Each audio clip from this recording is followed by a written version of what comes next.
నమస్కారం అమరావతి న్యూస్ కి స్వాగతం ఈనాటి వార్తా విశేషాలు స్పైడర్ మ్యాన్ వంటి సూపర్ హీరోల కంటే మన పురాణాల గురించి పిల్లలకు చెప్పాలని ఏపీ సీఎం చంద్రబాబు నాయుడు అన్నారు. సూపర్ మ్యాన్ కంటే మన హనుమంతుడు గొప్పవాడని, బ్యాట్‌మ్యాన్, ఐరన్ మ్యాన్ కంటే అర్జునుడు గొప్ప యోధుడేనని విషయాలను వివరించాలని చెప్పారు. రాముడిని మించిన పురుషోత్తముడు ప్రపంచంలో ఎవరు లేరని, రామరాజ్యం గురించి తెలపాలని అన్నారు. తిరుపతిలో నిర్వహించిన భారతీయ విజ్ఞాన సమ్మేళనంలో సీఎం మాట్లాడారు. అవతార్ సినిమా కంటే భారతం, రామాయణాలు గొప్పవని పిల్లలకు చెప్పాల్సిన బాధ్యత మనపై ఉందని చంద్రబాబు చెప్పారు. ఎవరు మంచివాళ్ళో ఎవరు చెడ్డవాళ్ళో వివరించాలని సూచించారు.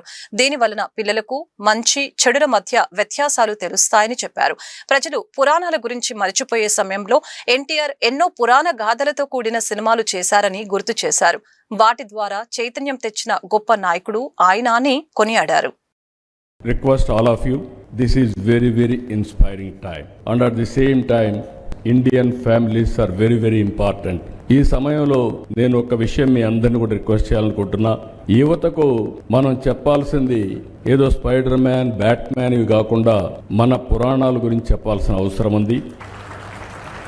మన చరిత్ర, మన పురాణాల గురించి చెప్పాల్సిన అవసరం ఉంది. హాలీవుడ్ సూపర్ హీరోల కంటే మన పురాణంలో ఉండే పురుషులు గొప్పవాడని మన పిల్లలకు చెప్పాల్సిన బాధ్యత మన పైన ఉంది.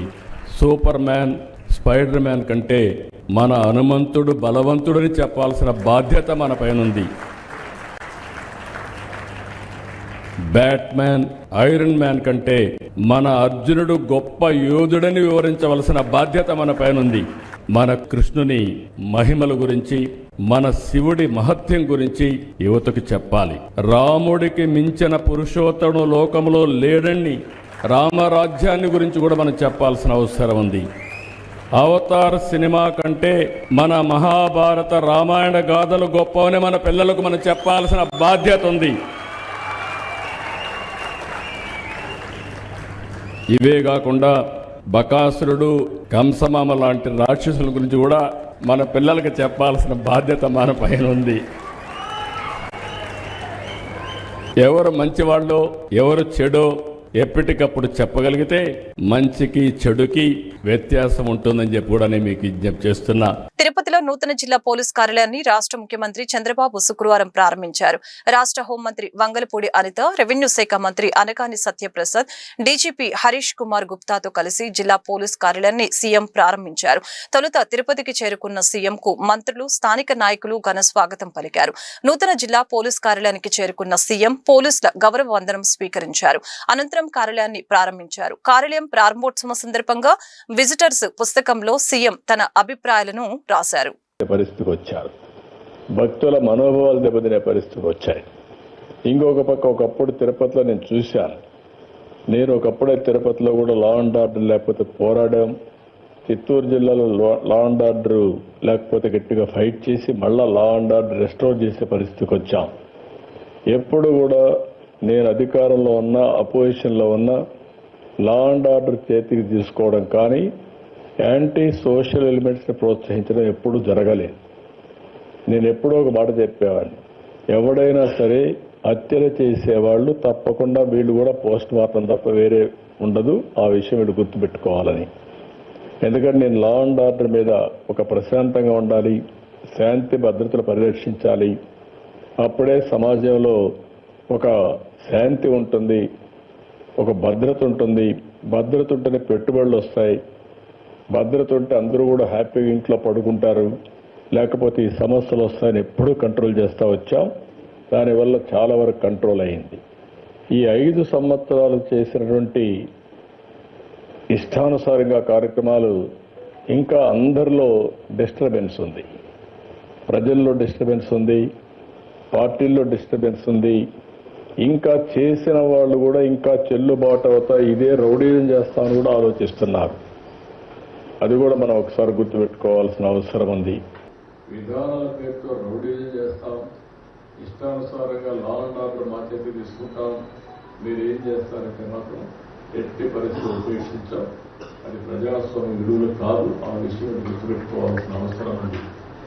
లా అండ్ ఆర్డర్లో మనం ఒకసారి చూస్తే రోడ్స్ అని బ్లాక్ చేయడం, ఎక్కడికెక్కడ స్తంభింపజేయడం, లేకుంటే ఈ మధ్య మనం చూస్తున్న రఫా ఏంటో నాకు అర్థం కాలేదు. రఫాలు ఆడిస్తానని ఇంకొక పక్క నేను చూస్తున్నాను కొన్ని దిక్కల్లో ఒక పోస్టర్ పెట్టి ఆ పోస్టర్లో జన్మదినం జరుపుకోవచ్చు, మనసుల్లో ఉండి రావాలి, జరుపుకుంటే నాకేం అబ్జెక్షన్ లేదు. అదే సమయంలో ఆ ఫ్లెక్సీ దగ్గర నిషేధమైనటువంటి జంతు బలి చేసి ఆ జంతువును పైకి తీసి బ్లడ్ చల్లడం అంటే సమాజాన్ని భయభ్రాంతులు చేయాలనుకుంటున్నారు. ఆ రోజు కూడా మీరు పోలీసు వ్యవస్థ గుర్తుపెట్టుకోవాల్సింది, నేను ఏదైతే వివేకానంద రెడ్డి గారిని చంపినప్పుడు బయట ప్రపంచాన్ని నమ్మించారు. Heart attack. వైఎస్ఆర్సీపీపై కూటమి సర్కార్ బురద చల్లడమే పనిగా పెట్టుకుందని వైఎస్ఆర్సీపీ నేత మాజీ మంత్రి వెల్లంపల్లి శ్రీనివాస్ మండిపడ్డారు. శుక్రవారం ఆయన మీడియా సమావేశంలో మాట్లాడుతూ కూటమి ప్రభుత్వ పాలనపై విమర్శనాస్త్రాలు సంధించారు. రాష్ట్రంలో దేవాదాయ శాఖ ఉందా అంటూ ప్రశ్నించారు. కూటమి పాలనలో తిరుమలలో సామాన్య భక్తులు తీవ్ర ఇబ్బందులు పడుతున్నారని ఆగ్రహం వ్యక్తం చేశారు. తిరుపతిలో మళ్లీ తొక్కిస్లాట, టీటీడీ బోర్డు ప్రభుత్వం నిర్లక్ష్యమే భక్తుల భద్రతను గాలికి వదిలివేశారు. వరుస సెలవులతో భక్తులు ఎక్కువగా వస్తారనే ఇంగిత జ్ఞానం లేదా? ఎన్ని ఘటనలు జరిగినా, ఎన్ని ప్రాణాలు పోయినా జాగ్రత్తలు తీసుకోరా? తిరుమలకి రావాలంటే భక్తులు భయపడేలా వ్యవహరిస్తూ ఉన్నారు. తిరుమలలో పాలన చేస్తుంది టీటీడీ బోర్డు కాదు, టీడీపీ పార్టీ. పొలిటికల్ డైవర్షన్ కోసం టీటీడీని వాడుకోవటం సిగ్గుచేటు అంటూ వెల్లంపల్లి ధ్వజమెత్తారు. కూటమి ప్రభుత్వ వైఫల్యం అని చెప్పి మీకు అందరికీ కూడా తెలియపరచుకుంటున్నాను. గతంలో ముక్కోటి ఏకాదశికి జరిగిన ఘటనలు కావచ్చు,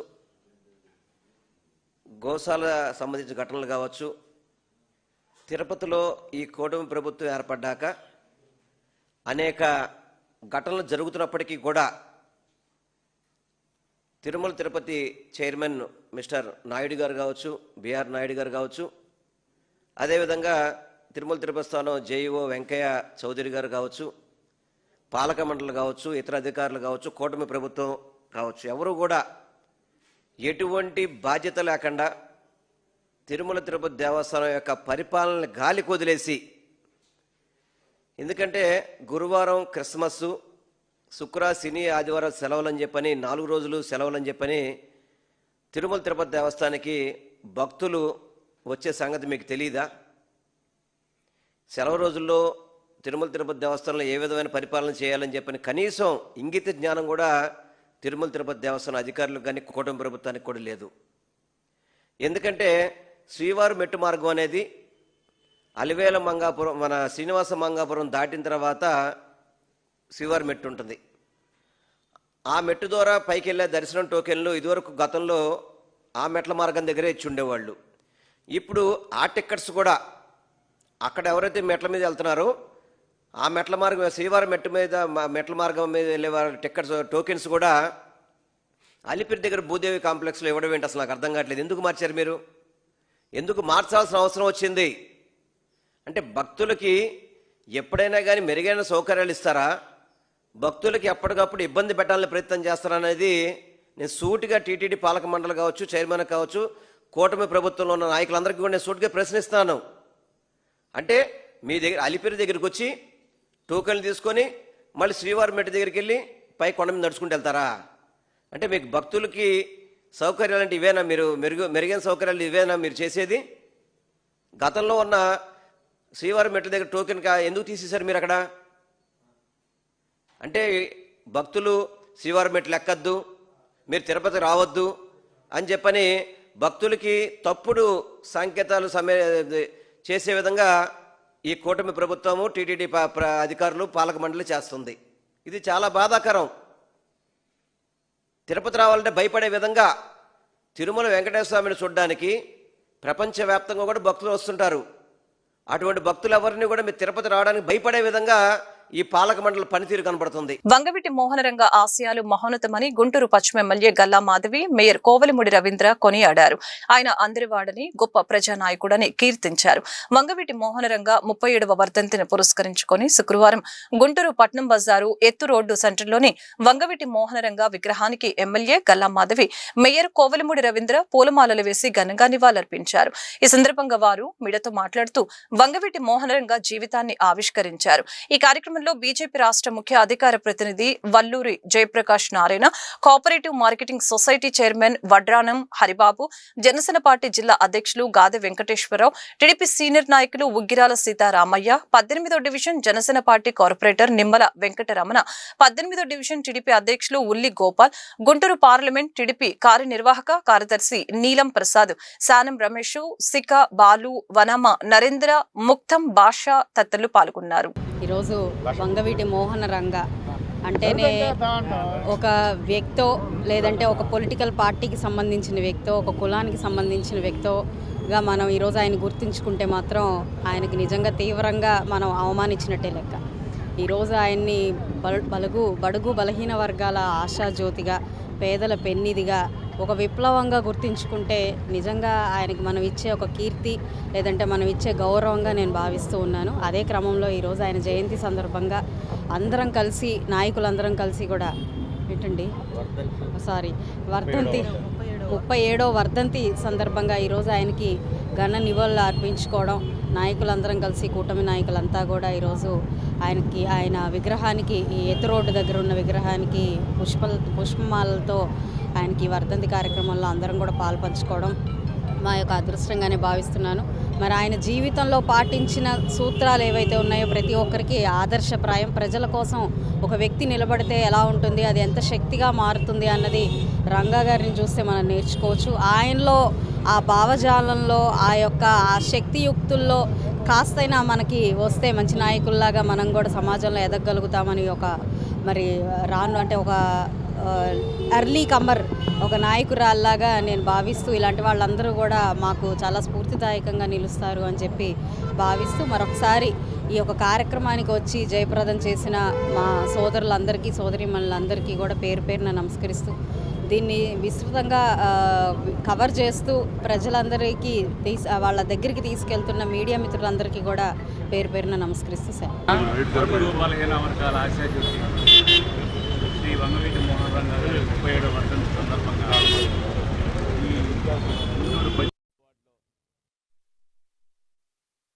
ఇక్కడ కార్పొరేటర్ రమణ గారి ఆధ్వర్యంలో వారికి ఘనంగా నివాళులు అర్పించడం జరిగింది.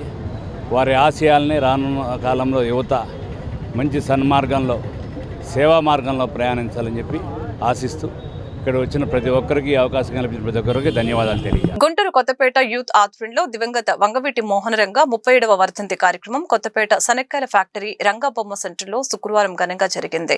ఈ సందర్భంగా కొత్తపేట యూత్ సభ్యులు రంగా విగ్రహానికి పూలమాలలు వేసి ఘనంగా నివాళులర్పించారు. ఈ మేరకు వారు మీడియాతో మాట్లాడుతూ రంగా జీవితాన్ని ఆవిష్కరించారు. ఈ కార్యక్రమంలో పోతురాజు వెంకట్, పోతురాజు రామకృష్ణ, దాసరి ప్రసాద్, దుర్గా ప్రసాద్, శనక్కాయల శివుడు, సతీష్, నిశంకర రాము, కిరణ్, తులసి, రమణ తదితరులు పాల్గొన్నారు. కొత్తపేట రంగాబొమ్మ సెంటర్లో ఘనంగా 37వ వర్ధంతి సందర్భంగా వంగవీటి మోహన్ రంగా గారికి ఘనంగా నివాళులు అర్పించడం జరిగింది. ఆయన బడుగు బలహీన వర్గాల అభివృద్ధికి పాటుపడిన వ్యక్తి. ఆయన ఆశయాలు అందరూ కొనసాగించాలని చెప్పేసి ఇక్కడ విశేషం ఏంటంటే, ప్రతి వర్గం వాళ్ళు, ప్రతి మతం వాళ్ళు, ప్రతి పార్టీలో వాళ్ళు, పార్టీలకు అతీతంగా అందరూ నాయకులందరూ వచ్చి ఇక్కడ ఘనంగా నివాళులు అర్పించడం జరుగుతూ ఉంది. ఇక్కడ కొత్తపేట యూత్ కూడా అదేవిధంగా వాళ్ళకి ఆహ్వానం పలికి వాళ్ళు అందించే నివాళుల్ని ఇక్కడ ఏర్పాటు చేయడం జరుగుతూ ఉంది. అందులో సందర్భంగా ఈరోజు కూడా ఉదయం నుంచి అన్ని పార్టీలకు సంబంధించిన నాయకులు వచ్చి ఘనంగా నివాళులు అర్పించి వెళ్ళటం జరిగింది. ఈరోజు వర్ధంతి అయింది, ఘనంగా జరుపుకుంటూ ఇక్కడ ఏర్పాటు చేయడం జరిగింది. ఈరోజు బడుగు బలహీన వర్గాల నాయకుడు రంగా గారి వర్ధంతి సందర్భంగా కొత్తపేట రంగా గారి సెంటర్ నందు ఉత్సవం జరుగుతుంది. పార్టీల అతీతంగా అందరూ వచ్చి వారికి ఘన నివాళులు అర్పించారు. భవిష్యత్తులో కూడా ఈ కొత్తపేట యూత్ ఇలాంటి కార్యక్రమాలు చేయాలని కోరుకుంటున్నాను. గుంటూరు అరండలపేట 4వ లైన్ 3వ అడ్డరోడ్డు ఆపోజిట్ పార్క్ వద్ద నూతనంగా ఏర్పాటు చేసిన అల్ ఖబీర్ ఎల్లుస్ kitchen taste the difference restaurant ఘనంగా ప్రారంభమైంది. ఈ ప్రారంభోత్సవంలో గుంటూరు తూర్పు ఎమ్మెల్యే మహమ్మద్ నజీర్, నగర mayor Kovelamudi Ravindra, deputy mayor Sheikh Sajila, బ్రహ్మరా టౌన్షిప్ అధినేత గల్లా రామచంద్రరావు పాల్గొన్నారు. ఈ సందర్భంగా అల్ కబీర్ ఎల్లూస్ కిచెన్ నిర్వాహకులు షేక్ మహమ్మద్ రఫీ, ఈలు జావీద్ కు వారు శుభాకాంక్షలు తెలిపారు. కస్టమర్స్ ఆదరాభిమానాలతో అల్ కబీర్ ఎల్లూస్ కిచెన్ దినదిన అభివృద్ధి సాధించాలని ఆకాంక్షించారు. ప్రాంతంగా మారుతున్నటువంటి గుంటూరు నగరంలో వేలాది మంది వేరే వేరే ప్రాంతాల నుంచి వస్తున్నటువంటి పరిస్థితులు. ముఖ్యంగా ఈరోజు నగరంలో ఉన్నటువంటి ప్రజలందరూ కూడా ఆహ్లాదకరమైనటువంటి వాతావరణంలో మంచి కిచెన్లో భోజనం చేయాలనేటువంటి ఆలోచన ఉన్నటువంటి ప్రతి ఒక్కరికి కూడా నగరంలో నడిబొడ్డుగా ఉన్నటువంటి అరండల్పేట ప్రాంతంలో వ్యాపార రీత్యా కానీ లేకపోతే ఇక్కడ ఉన్నటువంటి స్థానికులు కానీ మంచి భోజనం చేయాలంటే దాదాపు 10 సంవత్సరాల అనుభవం కలిగినటువంటి అల్ కబీర్ హలీంలో తమకైనటువంటి ముద్ర ఎంచుకున్నటువంటి అల్ కబీర్ బిర్యానీ పాయింట్ వాళ్ళు ఈరోజు అరండల్పేట ప్రాంతంలో సోదరుడు వీలు లండన్లో హోటల్ మేనేజ్మెంట్లో మాస్టర్స్ చేసి వచ్చినటువంటి వీలు మంచి ఆతిథ్యం ఇచ్చేటువంటి విధంగా ఈరోజు ఈలూస్ కిచెన్ పెట్టడం జరిగింది. తప్పకుండా ప్రతి ఒక్కరు కూడా ఈలూస్ కిచెన్ విజిట్ చేసి ప్రతి ఒక్కరు కూడా టేస్ట్ని ఆస్వాదించాలని క్రిస్మస్ సందర్భంగా ఈ రోజున ప్రత్యేకించి మన వెస్ట్ కాన్స్టిట్యున్సీలో 52 డివిజన్లో అరండల్పేట 4/4 లైన్లో అల్ కబీర్ ఈలూస్ కిచెన్ ఇవాళ ఇది ఒక పెద్ద బ్రాండ్గా డెవలప్ అవబోతానికి సిద్ధంగా ఉన్న స్టార్టప్ కంపెనీ ఇది. ఈ రోజున మనకి లండన్లో మనకి హోటల్ మేనేజ్మెంట్ చేసి చాలా ప్యాషన్తో మనకి రాజధాని ప్రాంతం బాగా అభివృద్ధి చెందిన ప్రాంతంలో గుంటూరు లాంటి బాగా డెవలప్డ్ సిటీలో ఇది ఒక ఫస్ట్ బ్రాంచ్గా ఒక మంచి స్టార్టప్ కంపెనీగా ఈలూస్ కిచెన్ స్టార్ట్ చేశారు మన మహమ్మద్ ఇలియాస్ అహ్మద్ ఖాన్. మనకి రఫీ అన్న 21వ డివిజన్ మన సిమెంట్ కోట్ రఫీ అంటారు, బాగా ఫేమస్. మనకి ప్రతి రంజాన్ మాసంలో మన సిటీ అంతా కూడా హలీంని పరిచయం చేసి హలీంని అందరికీ అందుబాటులో తీసుకొచ్చిన రఫీ అన్న తరపు నుంచి వాళ్ళ అబ్బాయి వాళ్ళు దాని అనౌన్స్మెంట్ లాగా ఈ రోజున ఈలూస్ కిచెన్ ఇక్కడ పెడతాం. అది కూడా మనకి బిజినెస్ సెంటర్, మంచి అరండాలపేట అనేది మంచి బిజినెస్ సెంటర్. ఇలాంటి లొకేషన్లు అందరికీ అందుబాటులో తీసుకురావడంతో పాటు ఇవాళ అన్ని టేస్ట్ చూసాం. ప్రతి ఐటమ్ కూడా ఇవాళ బిర్యానీ కానివ్వండి, తర్వాత నాన్ వెజ్ స్టార్టర్స్ కానివ్వండి, వెజ్ కానివ్వండి, మాక్టైల్స్ కానివ్వండి, ప్రతిదీ కూడా చాలా ప్యాషన్తో చెఫ్ని బెంగాల్ నుంచి, బెంగళూరు నుంచి, హైదరాబాద్ నుంచి, నార్త్ ఇండియా నుంచి ప్రతి ఒక్క దానికి స్పెషల్గా ప్రతి ఒక్క ఐటమ్కి ఎంతో యూనిక్ టేస్ట్ తీసుకొచ్చేలాగా ఇవాళ ఈలూస్ కిచెన్ స్టార్ట్ చేయడం జరిగింది. అల్ కబీర్ హలీం పాయింట్ అని పెట్టి ఈ నేటికి 10 ఏళ్ళు అయిందండి. అది బాగా సక్సెస్ అయిన తర్వాత మేము దాంతోనే అల్ కబీర్ ఈలూస్ కిచెన్ అని అరండల్పేట నందు ఇవాళ వెజ్ నాన్ వెజ్ రెస్టారెంట్ ప్రారంభిస్తున్నాము. మా అల్ కబీర్ హలీం అనేది గుంటూరులో ప్రతి ఒక్కళ్ళు తిని ఉంటారు, అందరికీ ఫేమస్. హైదరాబాద్ తర్వాత అటువంటి రుచి గుంటూరులో చూపించింది మా అల్ కబీర్ హలీమేనండి. మా అల్ కబీర్ హలీంతో పాటు మటన్ బిర్యానీ, చికెన్ బిర్యానీ అలా చాలా వెరైటీస్ ఉన్నాయి.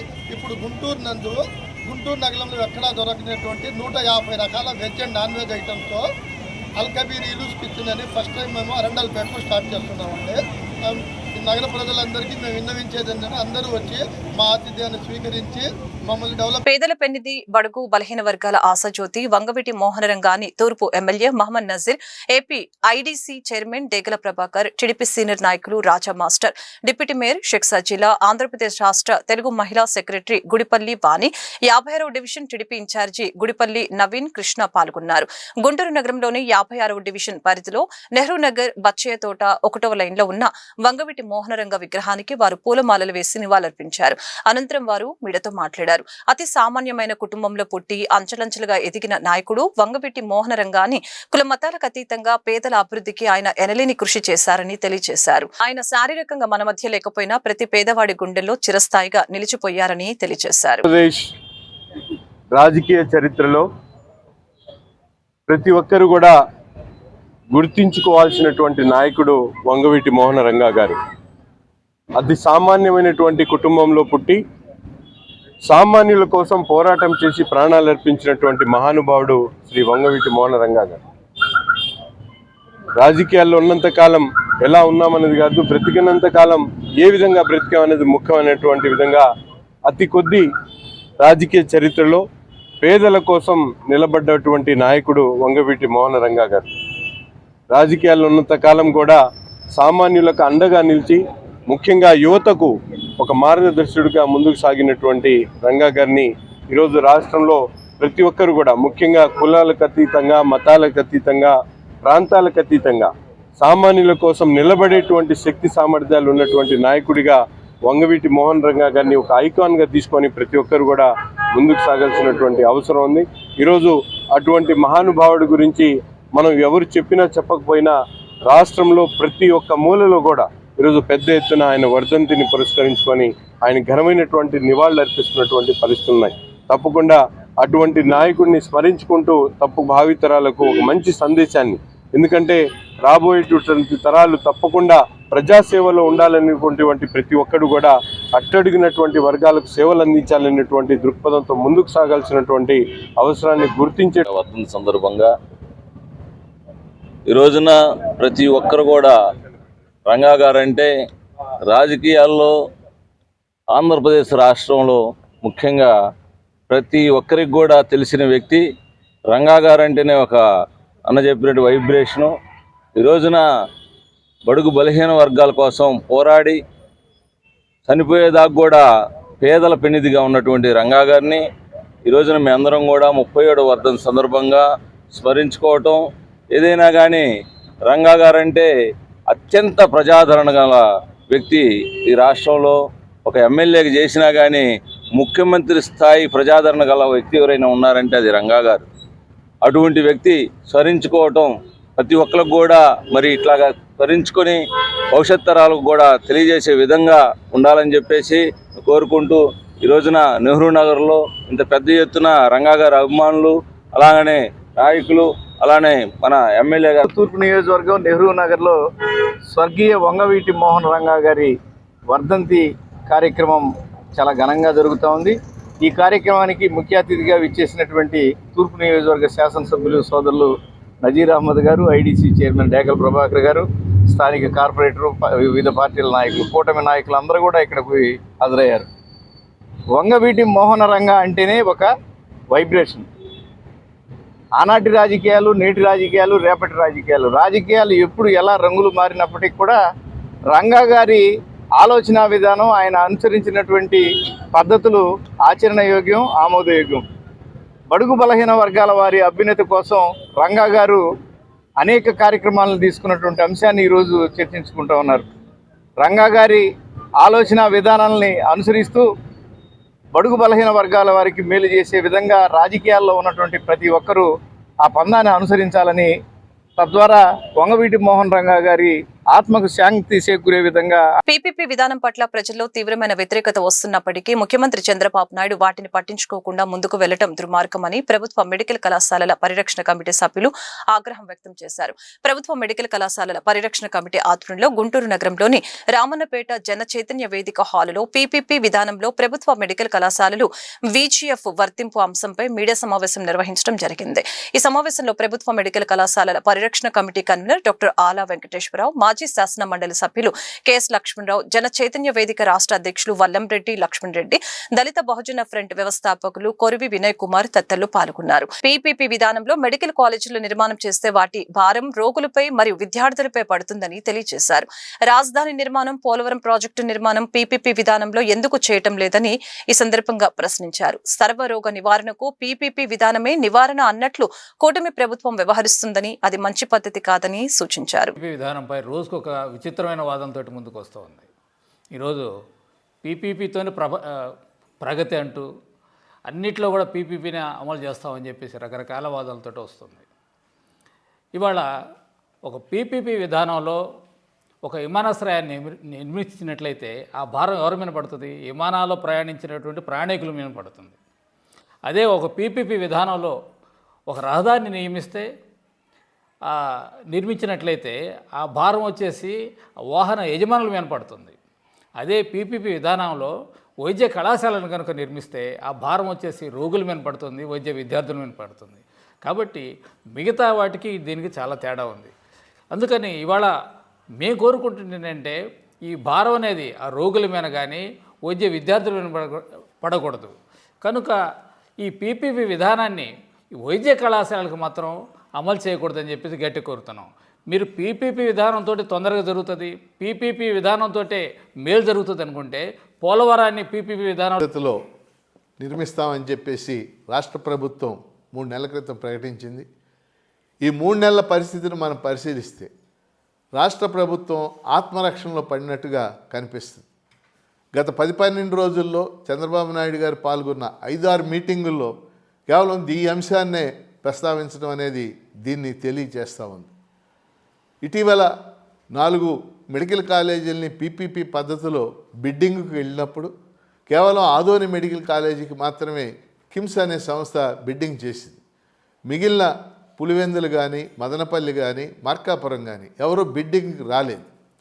ఆ రాని మరుసటి రోజున అంటే 2 రోజుల క్రితం చంద్రబాబు నాయుడు గారు ముఖ్యమంత్రి గారు వైద్య ఆరోగ్య శాఖ అధికారులతో, వైద్య ఆరోగ్య శాఖ మంత్రి గారితో చర్చలు జరిపి దాని మీద రివ్యూ చేసి సమీక్ష చేసి ఆ సమీక్ష సందర్భంలో అవసరమైతే మనం వైబిలిటీ గ్యాప్ ఫండ్ వాటికి ఇద్దాం.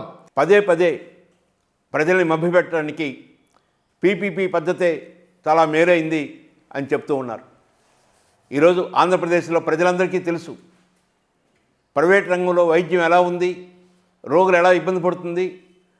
రకరకాల ఆపరేషన్లు, అనవసరమైన ఆపరేషన్లు, సిజేరియన్స్, రకరకాల మందులు, వాళ్ళ ఆసుపత్రిలోనే మందుల షాప్ పెట్టుకోవటం, అక్కడే టెస్టులు చేయించుకోవటం, రకరకాలుగా దోపిడీ చేస్తున్న ఒక దోపిడీ కేంద్రాలుగా ప్రైవేట్ వైద్యం కనపడుతూ ఉంది. అలాంటిది సేవారంగంలో ఉన్న ప్రభుత్వ వైద్యాన్ని తీసుకెళ్ళి ఈ దోపిడీ కేంద్రాలుగా ఉన్న లాభార్జనతో పనిచేస్తున్న బడా వైద్య సంస్థలకు అప్పచెప్పాలని ఎందుకు ఆలోచిస్తున్నాడో అర్థం కావటం లేదు. 4 మెడికల్ కళాశాలకి బిడ్డింగ్ ఏర్పాటు చేస్తే ఒక్క ఆధునిక మాత్రమే ఒకే బిడ్డింగ్ వస్తే ఆ బిడ్డింగ్ని ఆ ఒక్క బిడ్డింగ్ అయినా కూడా ఆమోదించండి, వారికి ఆర్డర్ ఇవ్వండి అని చెప్పని ముఖ్యమంత్రి ఆదేశించడం ఇప్పటివరకు ఆంధ్రప్రదేశ్లో జరగలేదు. గత ప్రభుత్వం 17 మెడికల్ కళాశాలని ప్రభుత్వ పరంగా నిర్మించడానికి తలపూని 5 మెడికల్ కళాశాలలు పూర్తి చేసి 150 కోట్ల వ్యయంతో శంకర్ విలాసు ఆర్ఓబి నిర్మాణం చేస్తున్నామని కేంద్ర సహాయ మంత్రి పెమ్మసాని చంద్రశేఖర్ వెల్లడించారు. శంకర్ విలాసు బ్రిడ్జి నిర్మాణం పనులు నిలిచిపోయాయని ప్రతిపక్ష నాయకులు అనటం సరికాదని తెలిపారు. ఏసీ కాలేజీ వైపు పనులు వేగంగా జరుగుతున్నాయని, అవి పూర్తి కాగానే తాలూకా వైపు మొదలు పెడతామని చెప్పారు. రైల్వే ట్రాకులపై ఉన్న పాత బ్రిడ్జిని తొలగించడం అత్యంత క్లిష్టమైన ప్రక్రియ అని అన్నారు. అందుకే హై లెవెల్ క్రేన్ ని 3 తెప్పిస్తున్నామని చెప్పారు. ప్రస్తుత పరిస్థితిలో శంకర్ విలాసు ఆర్ఓబి నిర్మాణం చేసే అవకాశం లేదని స్పష్టం చేశారు.